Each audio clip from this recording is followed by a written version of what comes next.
and finally the opportunities come up, and she's a busy lady, and we're really proud to have her on here. Thank you. So we're going to be talking about all sorts of things, including the art, I hope, of extreme self-love, which I think is where it all begins, really. The begins and ends. I can't wait to bring her on. So we'll just do a couple of hellos. So Robert Van Buren, hello to you. Anyone else want to do a quick hello?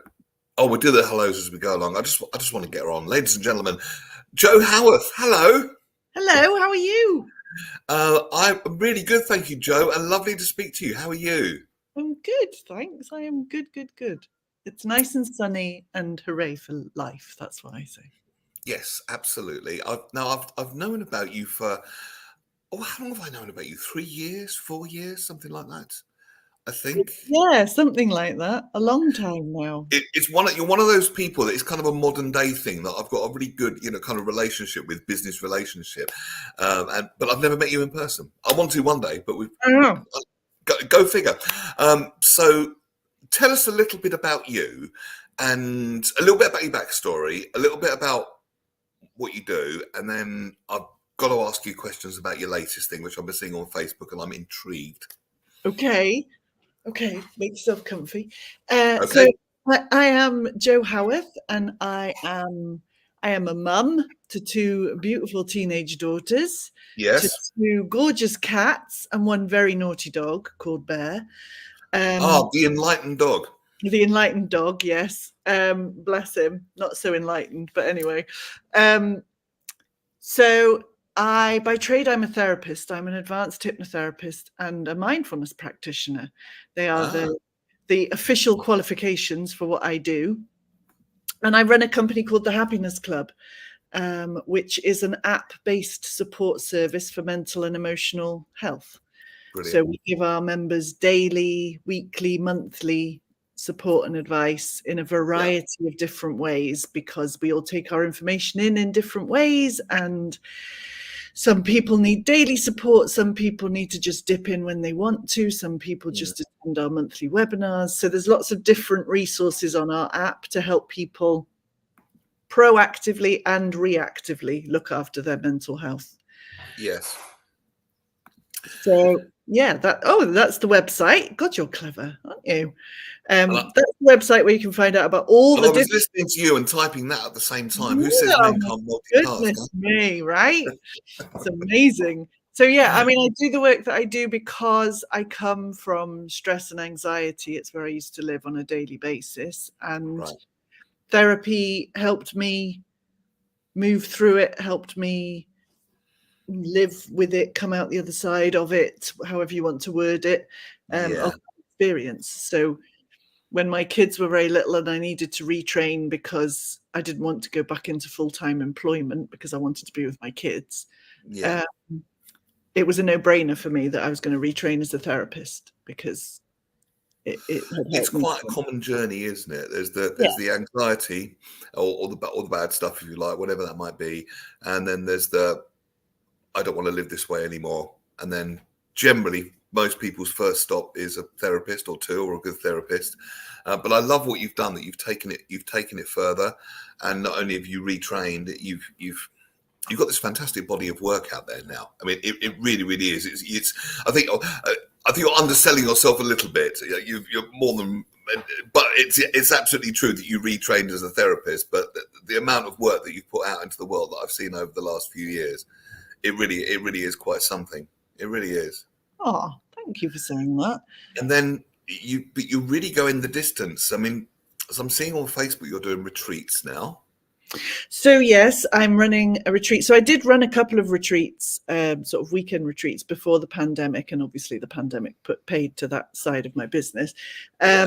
So I'm dipping my toes back in the water in April with a retreat in Italy, a 4-night retreat in Italy, which is more on the, so for me personally, I've been on more of a spiritual journey, shall we say, for the last couple of years, looking more into the woo-woo side of life and how that all works, and how that ties in with the more human work that I do in terms of mental health. Well, I think anything that's woo-woo, Yeah. it needs to support mental health.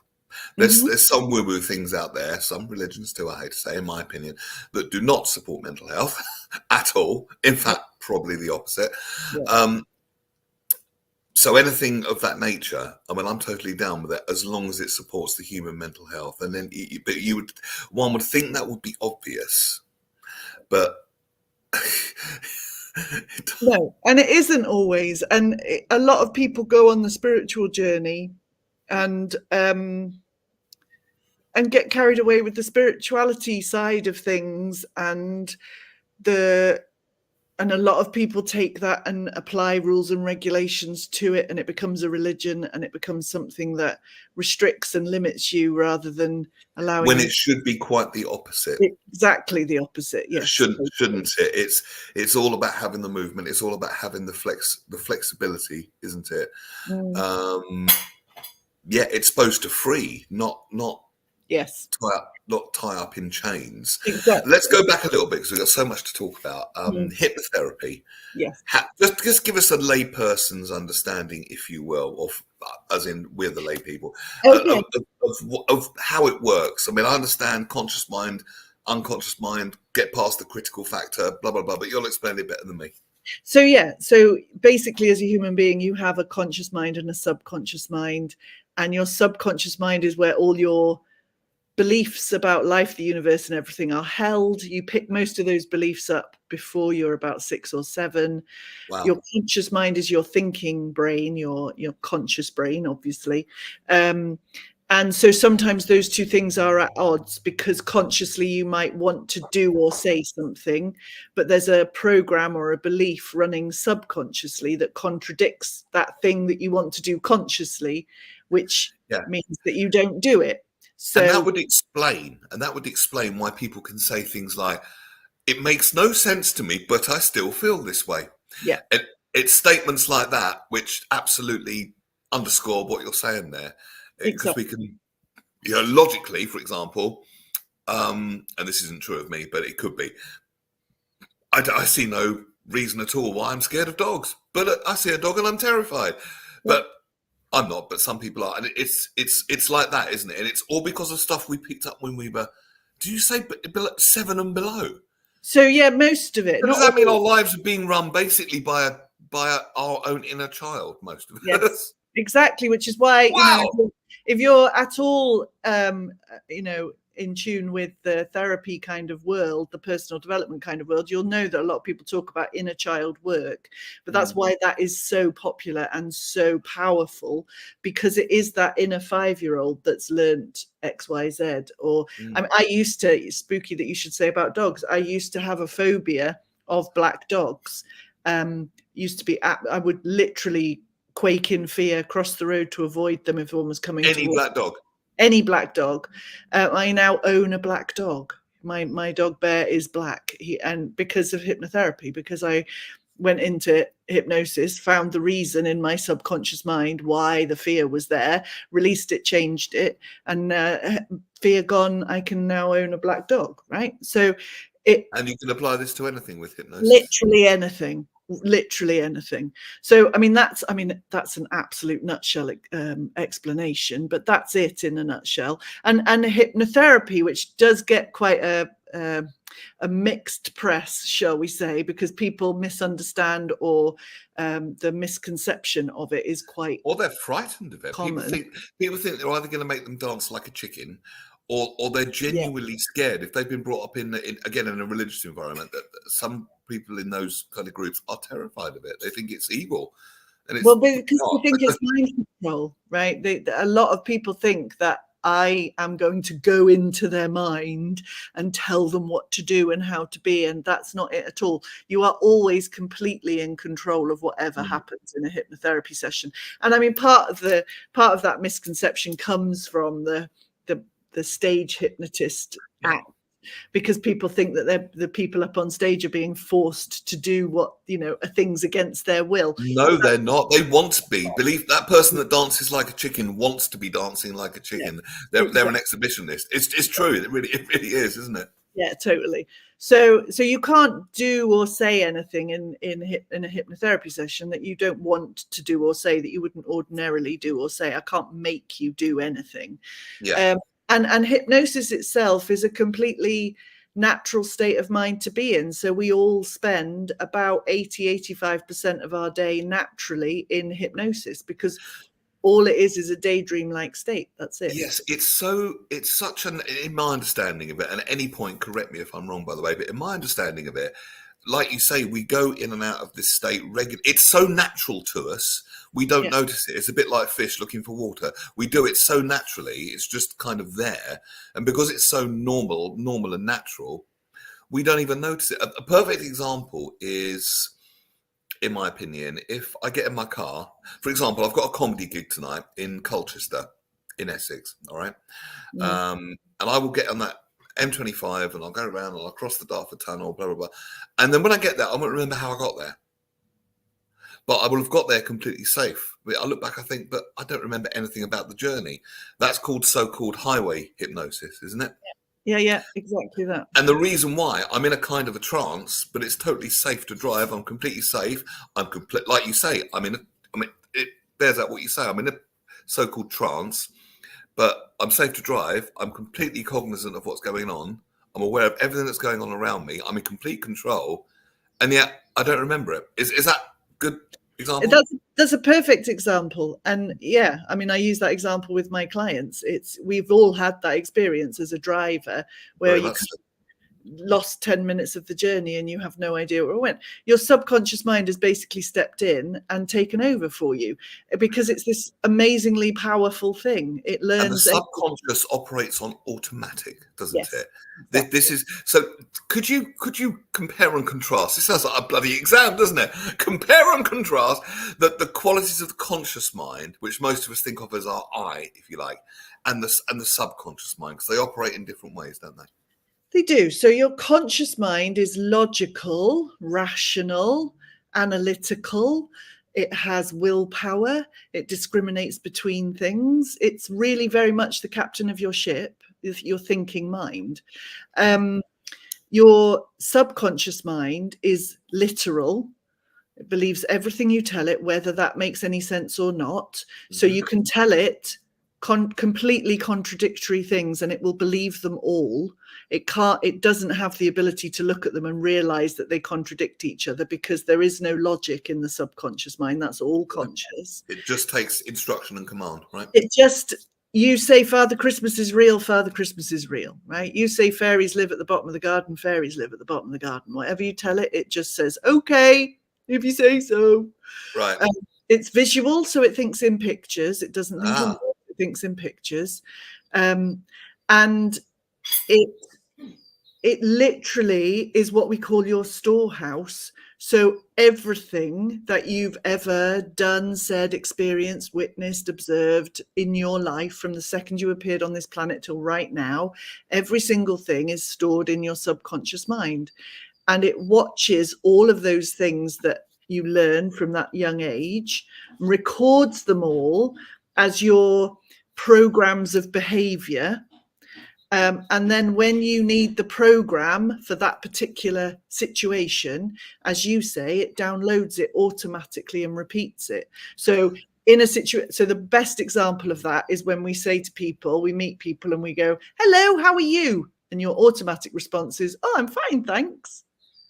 That's something we've learned to do and learned to say. And we don't even think. Or if you go to handshake someone, that's an automatic response, isn't it? Right? It's totally, or anything that you do on autopilot is run subconsciously. And we need that. We need that autopilot function, and we need the storehouse, because to have all that information in our conscious mind, it would drive us bloody mad.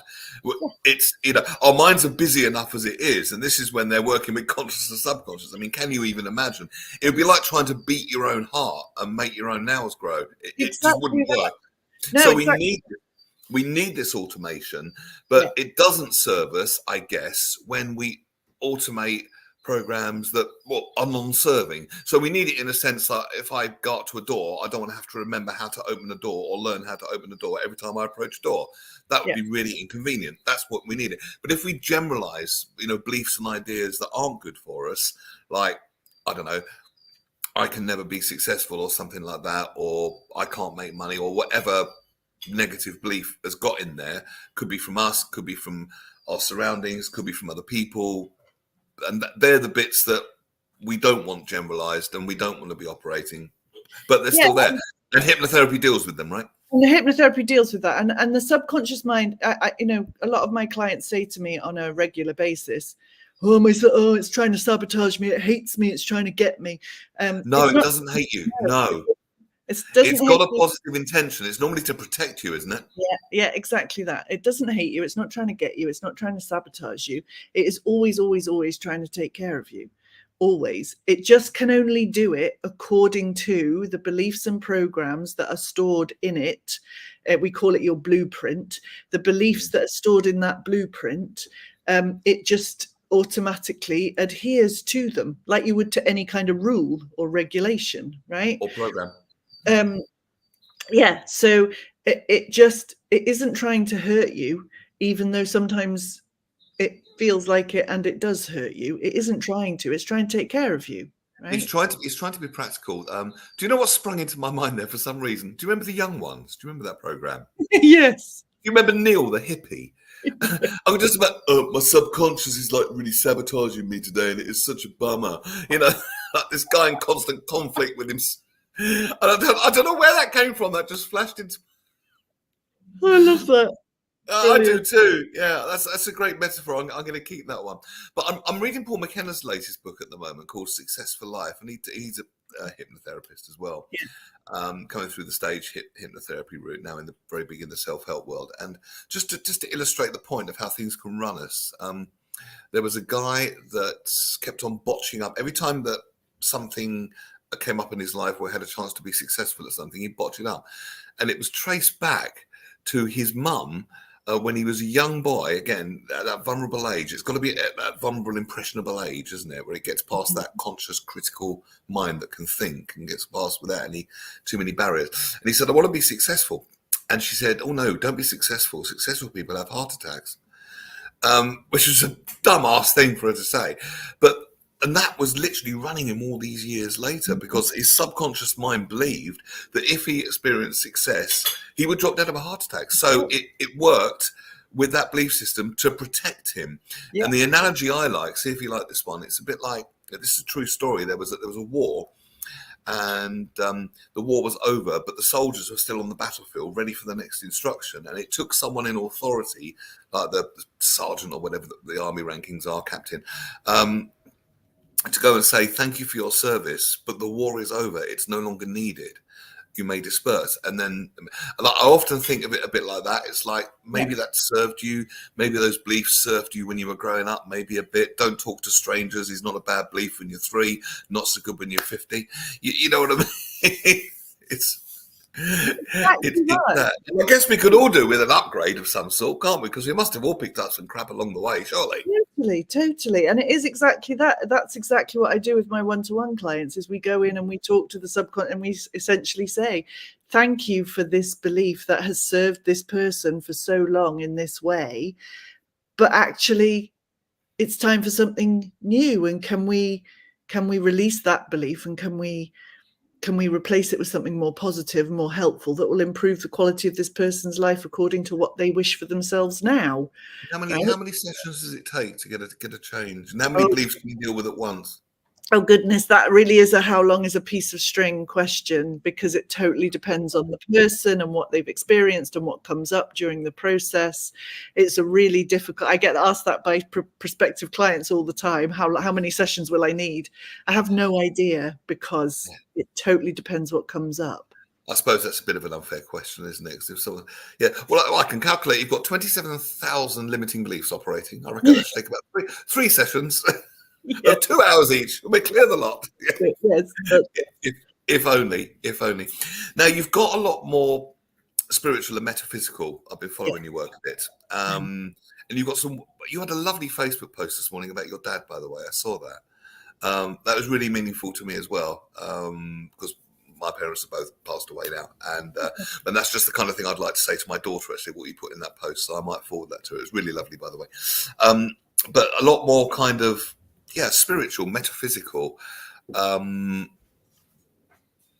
studying a lot of the stuff that I've studied, actually, because I talk about it quite a lot on this show. And we're like Mulder and Scully. Russ is the skeptic, and I'm like, no, but look at it this way. It could, could be this way. Tell us a bit about that, because your posts make perfect sense. You've got this gift of putting it in a way where people can understand it, and it doesn't sound overly weird or overly unapproachable or unattainable.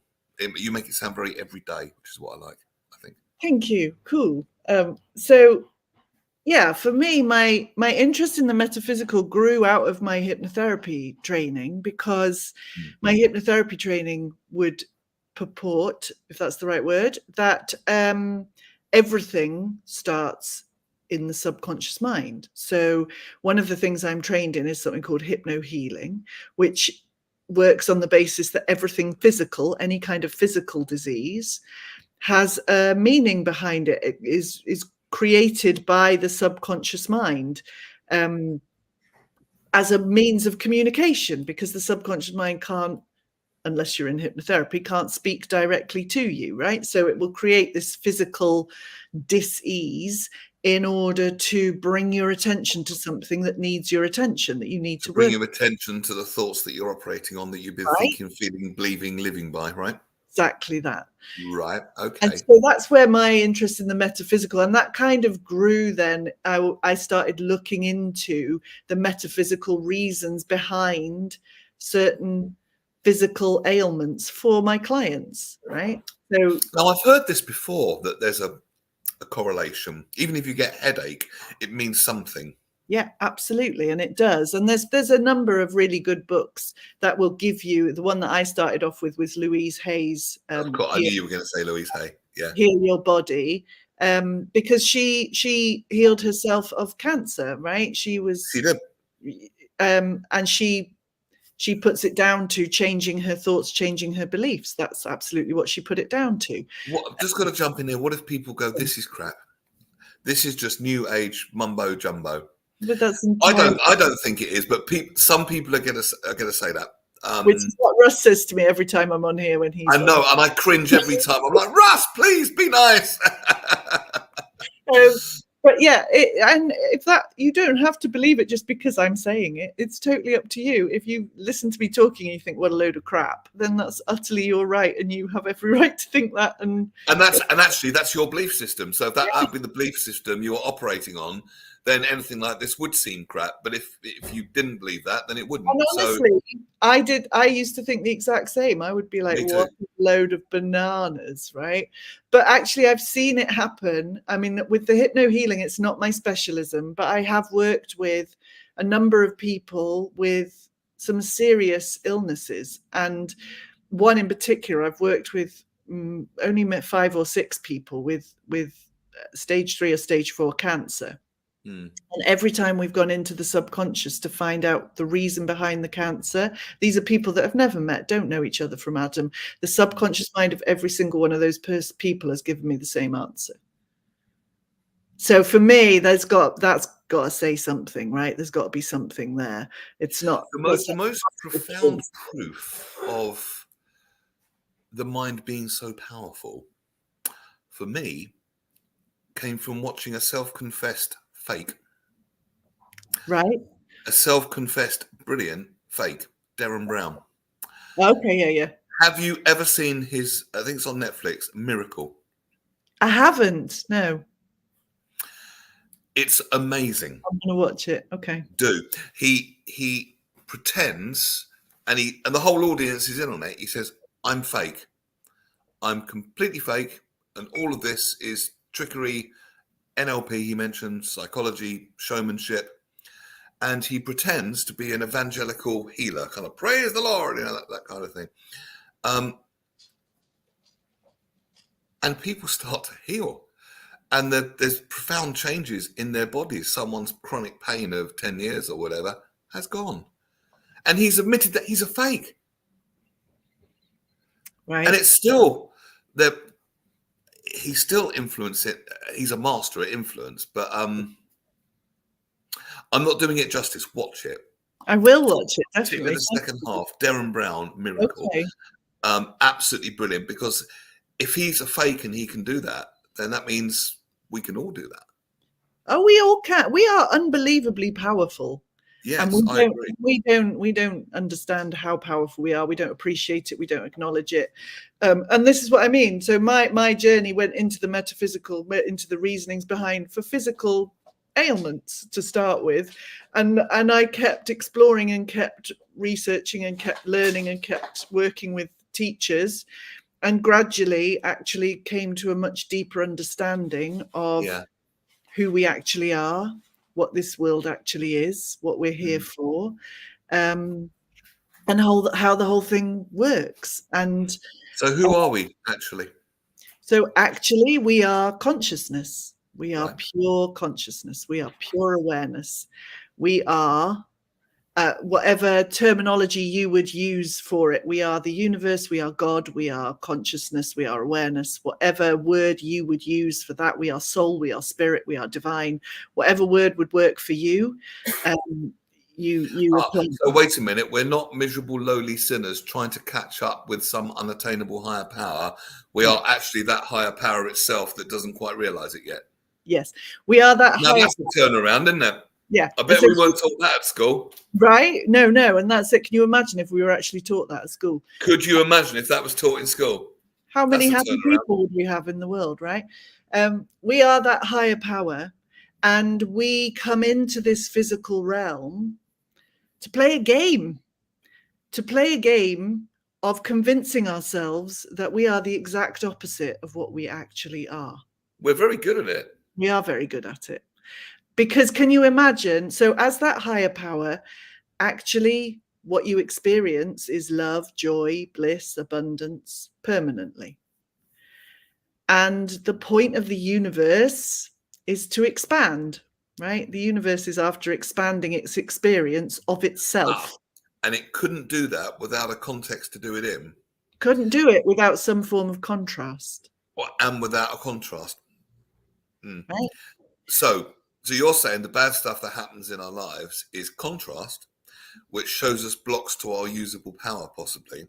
Yeah. So if there's a situation in our life that is unwanted, and I'm going by my teacher now, because I study with someone too, that's unwanted, it's something within us that we can bring to the surface and process, and then get rid of. And then when we get rid of it, our energy changes. And then when we change, the world changes, right?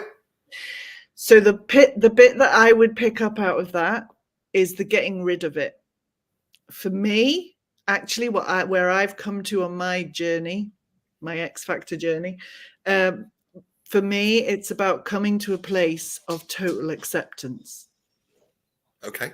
So stopping trying to get rid of and just coming to a place of total acceptance. Actually thinking about it, that was a careless choice of words on my part. So I retract that, because getting rid of it implies a fight, implies a battle. And ultimately it's a battle with yourself, because, and correct me at any point here, because another thing my teacher says is it's all parts of us. It's all this parts of us that have had experiences in the past, like this little child that is still operating on those old systems. So it needs showing it's safe now. The war is over, to use our earlier metaphor, right? And it needs accepting and embracing and bringing home and integrating, rather than trying to get rid of it. Exactly that, right? Accepting, acknowledging and accepting all of it. I mean, I very much in my early years as a therapist, I would work with my clients to get rid of the negative beliefs, the negative feelings that they were experiencing, the negative emotions, right? I don't really use the words negative and positive anymore, because I don't believe there's any such thing, because every emotion is there for a reason. Every emotion has a job to do. Every emotion is a signpost to something, is showing you something. And so that you use the word unwanted, which is beautiful, because that's what it is, right? When we experience something that feels awful, that feels horrible, we don't want to. But what we do as human beings is we fight against it. We try not to feel it. We try not to experience it because it feels crap. But actually, what I've learned, what we are better to do, better's not the right word, but I can't think of a different one, is to turn towards that emotion, is to allow it, to embrace it, to accept it, to listen to what it's telling us, to follow the signpost so that we can come out the other side of it. And it's come out the other side. It's like message received. Thank you. I've got the message. And then, of course, when you've received the message, it doesn't need to keep knocking at the door, right? That's it, right? Exactly. And like I said, but we're never going to get rid of it by fighting it, because the more you fight it, the louder it's going to knock, right? Right. But again, if you try to turn towards it with the express agenda of trying to get rid of it, right, I'm going to move through it because I want to get rid of it, you're still fighting. That won't work either. Yeah. That's a sneaky way. That's a bit of new age sneakiness, and it doesn't work, does it? No, it's got to be. Thing is that I go with my teacher. We do these kind of Zoom calls, right? And I see all these faces, and people bring their problems, and he follows a very similar process to this, and he does all kinds of things. He does the tapping, the EFT, and hypnotherapy, and all sorts of stuff. He studied loads like yourself, and he says, right, get the problem and then make it bigger. And people are like, what? Make it bigger. But as they make it bigger, they're not fighting it anymore. And literally within a few minutes, they have moved through it. They look 10 years younger. And I'm not kidding. I've seen things that you would, don't want to use the word miracle, but I'll use it loosely, that would seem miraculous. Just sitting here looking at my computer screen. Who knew? You know, it really is quite extraordinary stuff. It's powerful. It's, you know, I spend quite a lot of my time crying because what I'm doing is allowing myself to feel all the stuff that I buried deep inside when I was smaller and didn't allow myself to feel, and something's brought it to the surface. And so what I used to do before I did the work I do now was try and run the hell away from that and not feel it and bury it and blah, blah, oh my God. And then I went into therapy, and what I tried to do was get rid of it.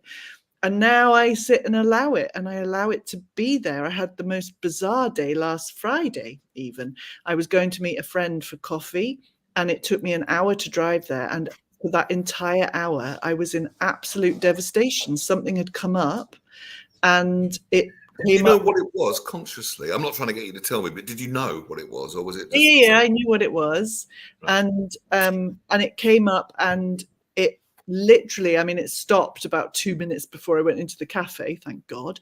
And I had this lovely coffee with my friend, and I came out, and I still felt like a bit wobbly, and we'd had a chat about how wobbly I felt and blah blah. And within an hour of getting back home, I felt amazing, completely amazing.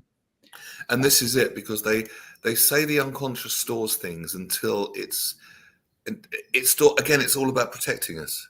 And if it thinks we're not strong enough to deal with it at the time, then it'll just kind of store it. But when the time's right and we've got the maturity to do it, and this is why it's important. It brings it up for healing. But you're right, it does feel afterwards. And this is what I see on this call with my teacher and my friends that I've made. It's just like, it's like years drop off them. Yeah. Immediately. It is quite uncanny and brilliant. And I completely, I mean, you're preaching to the converted here. I have no skepticism at all about anything that you're saying. I'm just noticing there's a question in the comments about. Shall we do some of the comments? Shall we do some Q&A? Yeah. Can I just ask? So the one I'm looking at is from Liz. If our subconscious stuff is picked up as children, what could be done to help children that display worrying behavior traits? So I work with children all the time. I know exactly why she's asking that. I won't say on here, but that's a very good question. I know exactly why she's asking. Please go for it. So yeah, I mean, I work with children. A couple of my clients at the moment are, one is under 10 and the other is about 13. I may have a client for you, but we'll talk about that privately. And for me, children are beautiful to work with because by and large, they haven't got the years and years and years and years and years of burying it and pretending it's not there and trying to cope with it and the repeating pattern over and over again. Well, we notice that with kids. I mean, they fall over, they cry, then 2 minutes later, it's all forgotten about. Adults, we fall over, we cry, and spend 15 years in therapy trying to get to the root of it. You know, Yeah, exactly. So kids respond to this stuff if they're open to it. Obviously, they have to be open to it, but if they're open to it, they respond to it really quickly and really beautifully because they haven't been carrying it around for. They haven't got that conditioning. It's not like welded in place. So no, Yeah. and I can imagine that. Yes, I can well imagine that, and I'm sure that is a beautiful thing. So so what can be done to help children? So absolutely, something like hypnotherapy or EFT, as you say. One of the things that I give my clients and or people that just inquire. So one of the things you can do with kids, depending on the age of them, is wait till they have been asleep for about an hour, and then go into their bedroom and you stroke their forehead. I would only do this if this is your child, obviously. Stroke their forehead until they make some kind of movement. So they might twitch a finger, they might do a big roll over, whatever, until they move somehow. And what you've done then is basically brought them up from deep sleep into a deep state of hypnosis. Okay, you're in the same brainwave pattern as you are when you're in deep hypnosis. And then you can talk to them. You can tell them all this amazing stuff about themselves while they're asleep. And essentially what you're doing is putting suggestions straight into that subconscious mind. If anybody would like, I have a list of positive suggestions that I suggest to my clients to use with their children. So if anyone would like it, please get in touch with me. That's absolutely fine. But basically, I mean, I used it with my kids when they were diddy. They're teenagers now, so they go to bed later than me, so I can't do it anymore. But but when they were diddy, I used it with my kids, and my eldest in particular, she was not very confident at public speaking in school, you know, doing the school plays and the assemblies and stuff like that. And when she was about 7 or 8, we had this assembly coming up and she was absolutely crapping herself, bless her. And I did these suggestions for her about how confident she was speaking in front of other people and how much she enjoyed it and blah, blah, blah, for about 3 weeks in the run up to this assembly. And she absolutely aced it. She felt completely brilliant. She wasn't nervous. She did. It's beautiful. So it's just, and I never knew that, just by stroking the forehead when they're asleep until they move, that puts them in the hypnotic state or the receptive state. Can we do that as adults? Could we get an adult to stroke our head and then play us affirmations? Yeah, do. I always say to my clients when I give them a hypnosis track to listen to, I say, don't worry if you fall asleep listening to it, because actually the deepest state of hypnosis is that state in between being awake and being asleep. You are in that moment, you're in really, really deep hypnosis then. Yes, I know that state. It's a really delicious state, isn't it? And it's very imaginative. It's very creative. I was in it before I came on the show because I had a snooze after my first radio show this morning. So I've had a little bit of it this morning, and I know exactly what you mean. It's a really nice. It's very hard to put into words, but it's quite a. Is it called the hypnagogic state? Have I got that right? Yeah. So you have that obviously at both ends of the day, and one of them's called the hypnopompic state, and the other one's called the hypnagogic state. And I can never remember which way around it is, but one of them you're going from sleep to wake, and one of them you're going from wake to sleep. They're massively powerful states of mind to be in. Yeah. So you can essentially fall asleep listening to a hypnosis soundtrack, and it will go deeply into your subconscious mind. Yeah. Fantastic. Right, let's do some of these questions. We bring our past into our future, someone says. I absolutely agree. It says Facebook user. We've just changed platforms, so we're not getting the names up at the moment. But I think this is Asa Don Brown, who is very senior in the USA and Canadian mental health fields. I absolutely agree. It's so important that therapy and therapeutic process doesn't impose religious ideological perspectives. It's what we're talking about earlier, that it's meant to free you rather than put you in more chains. It's always important to respect their personal autonomy, but also help them discover a more productive way of thinking. Beautifully stated. By the way, I use and have used a variety of cognitive therapeutic tools like hypnotherapy and cognitive reprogramming. We were talking about highway hypnosis. Yep, you go somewhere, I can't remember getting there. Happens to me. Elizabeth says, managing my mind is the biggie. There's someone agreeing there. We all fight this battle. Now, maybe Elizabeth, and maybe again, we're all. This is a very human thing. We're all getting ready for a fight all the time. Fight the battle, but it's not the best technique, as we've discussed, is it? It's more, it just accept the mind is like that. Let it do what it's going to do, but it doesn't have to control you, right? And the misconception about acceptance is that then we're putting up with it. And that isn't it at all. Acceptance for me is absolutely the first step to making a change. But it has to be pure acceptance. You have to go, this is what I'm thinking, and this is how I feel, and this is what I've experienced. And actually the relief you feel when you stop lying to yourself, frankly. When you stop fighting it, right? When you stop fighting against something, the relief is massive. And when you're then in that place of relief, then you can make a decision, a proper decision, a conscious decision about how you're going to move forward. But if you're using your energy and your headspace fighting the thing, you're not actually in the right space to be able to make the decision that will move you through what you need to move through. It's that old Jungian thing, isn't it? What you resist persists. Yeah, exactly that. Yeah, but its corollary, of course, is what you accept will go away, or you will move through. Yeah. That's it. And it sounds backwards because it does sound like, well, hang on a minute, I'm just supposed to accept that I'm here, and that's like, oh no, I'll just stay here. Well, I'm not going to be a pushover and all that sort of stuff. But it's not about that at all, is it? Not that, no. Jo Howarth, what an important conversation. I've pulled over to quickly type my responses. Let's connect. I'm intrigued with your work. I think this is Asa Don Brown. So if you get hit up on the socials later by Asa Don Brown, that was a terrible phrase, wasn't it? Hit up on the socials. What is this, Tinder? Sorry. If you get contacted on social media, by Asa Don Brown, he's a good man, and it'd be great if you could connect. If you want to.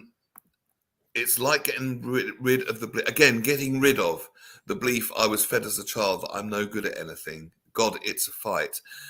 Maybe you need to contact Jo as well, because it's not a fight. It really isn't a fight. It'd be more like showing that child that. And it is about acknowledging that belief that you've been given, because you've been given it by someone else, right? Most of the beliefs that we hold, they don't just spontaneously appear. We're given them by other people, from the things they say or the things they do, or by modeling their behavior ourselves.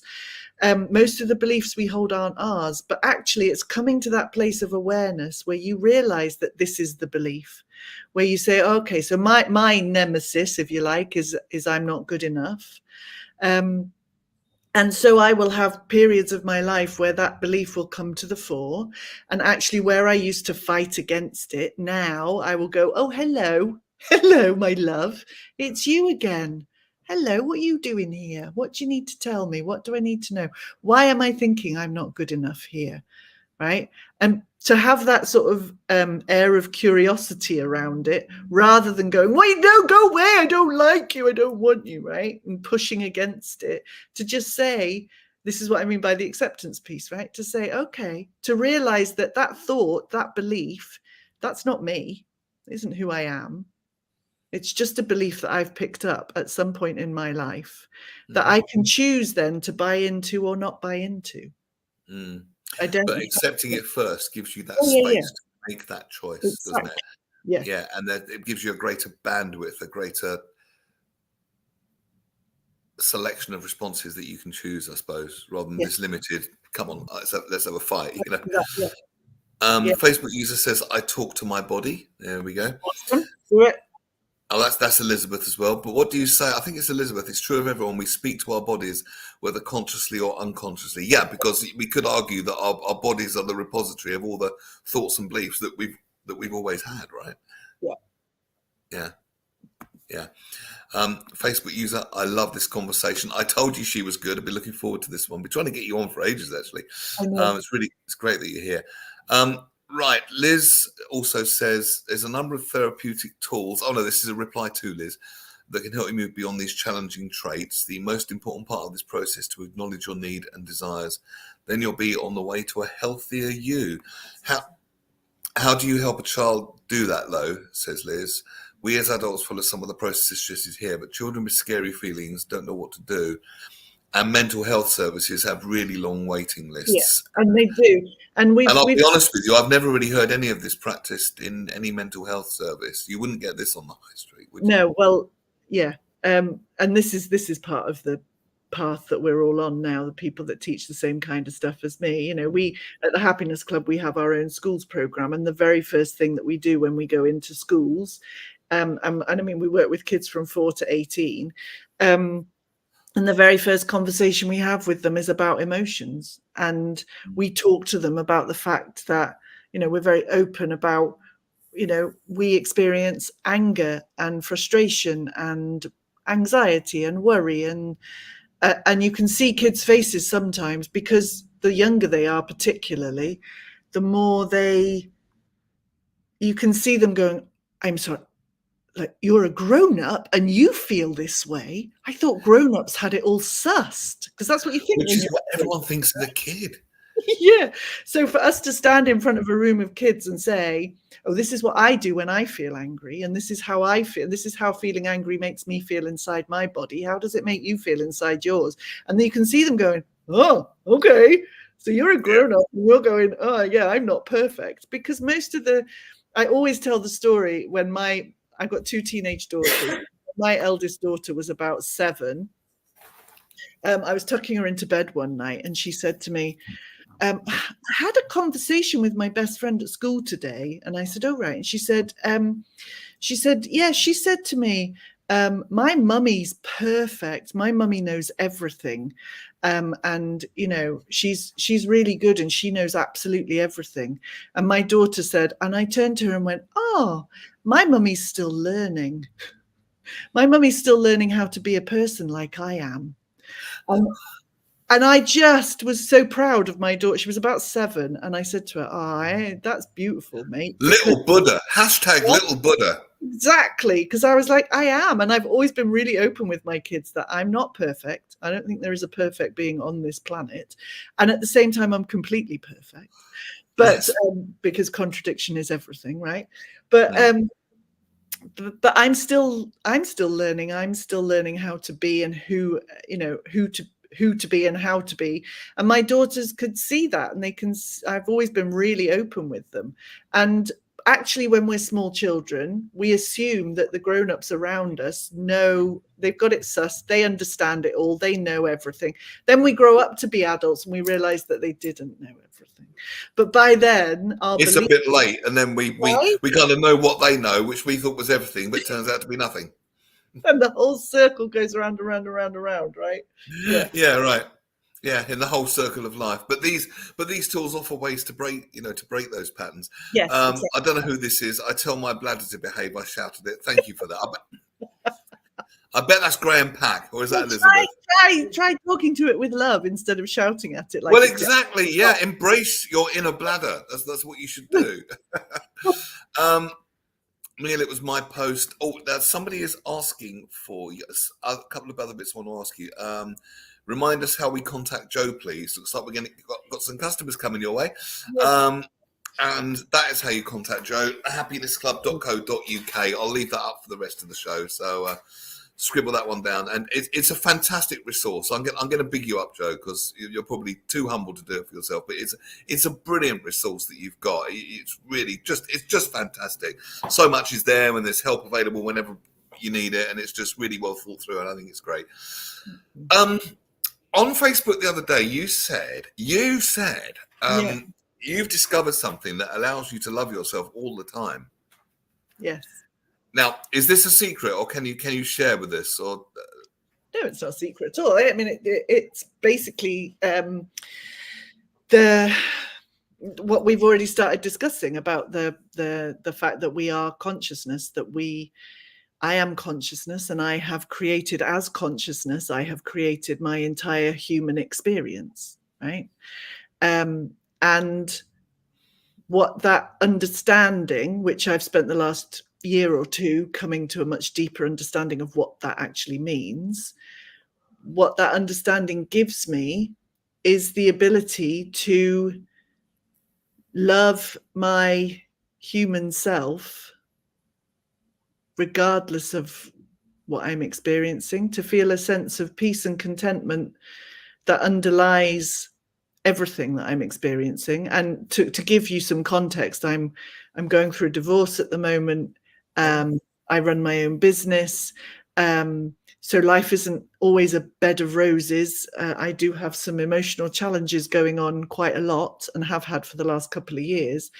And like I say, I have moments of utter devastation, but actually through all of that is this deep sense of love, this deep knowing that everything is absolutely fine, that all is well, that because this whole thing that we call life is an enormous game that consciousness is playing to entertain itself, to expand itself, to expand its own experience, to expand its own learning.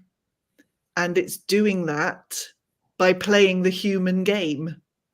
And actually that understanding that this is all a game, I mean, in exactly the same way as it's an immersive virtual reality video game, understanding that has allowed me to let go of so much. I'm trying not to swear. So much crap. You can. There's no restrictions here. You can swear. Okay, so much shit. It's allowed me to let go of so much shit because I've come to understand that there are no mistakes. There is no right or wrong. I can't do anything wrong. That actually nothing really matters. The things that we get all stressed and wound up about don't really matter. And at the same time, everything matters deeply in the sense of love and joy, because that's what we're here for. We're here to spend the first part of the game convincing ourselves that we're not who we think we are, that we're not who we actually are, rather, that we're not all powerful, that we are limited and restricted and useless and helpless and powerless. We spend the first part convincing ourselves of that.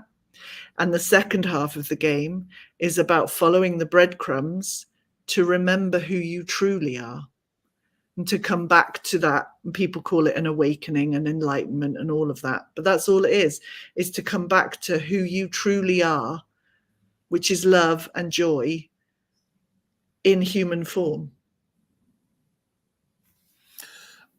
You put that beautifully. Thank you. That is one of the most articulate ways I've ever heard that put. That was absolutely beautiful. Thank you, Jo.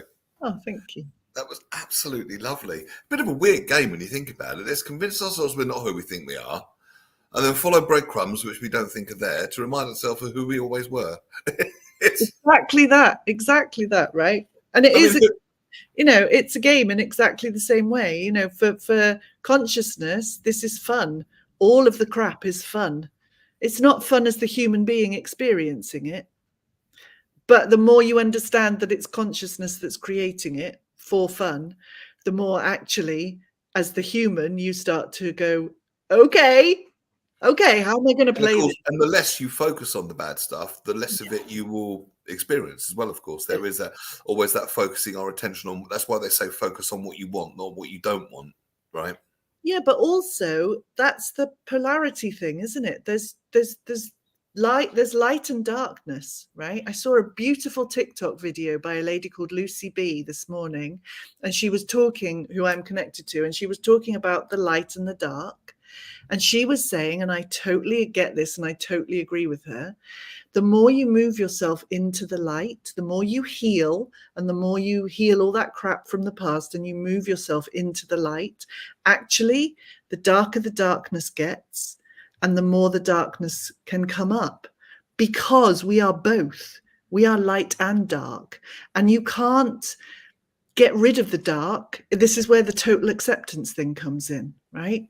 It is about totally accepting that you are both, that we are light and dark, that we are, I'm trying not to use the words negative and positive. We are, or good and bad, or whatever. We are both. And actually, if we try not to be one, we can't fully be the other. Is this all about owning your shadow? Yeah. And again, it's the acceptance piece, right?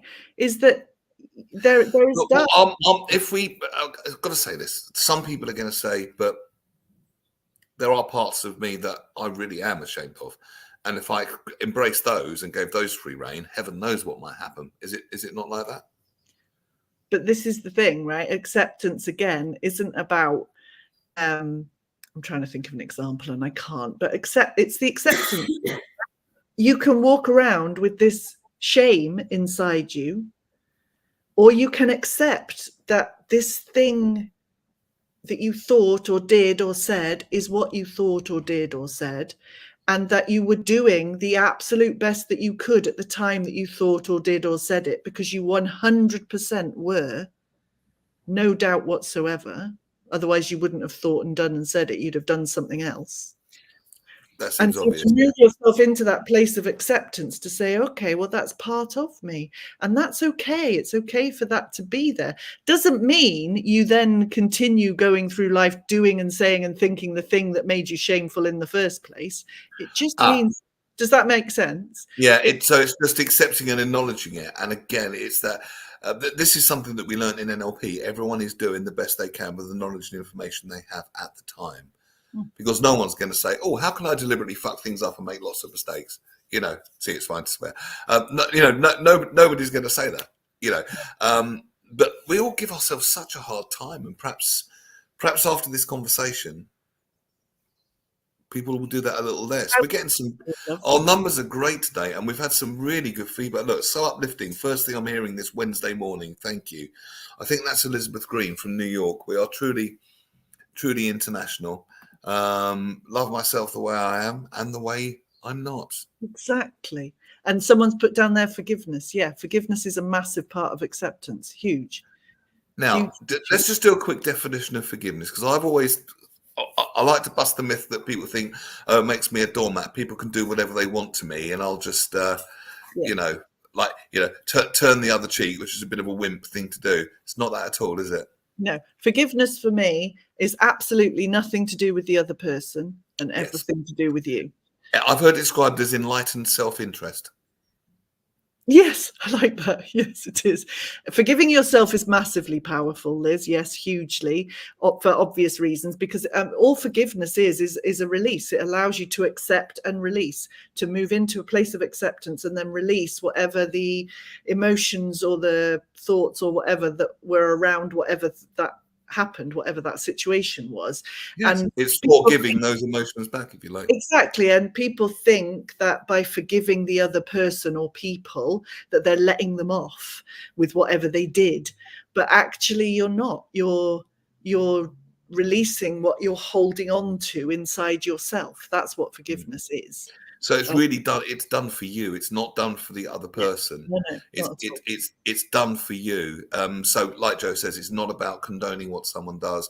It's basically so you can be free. You can give yourself the space.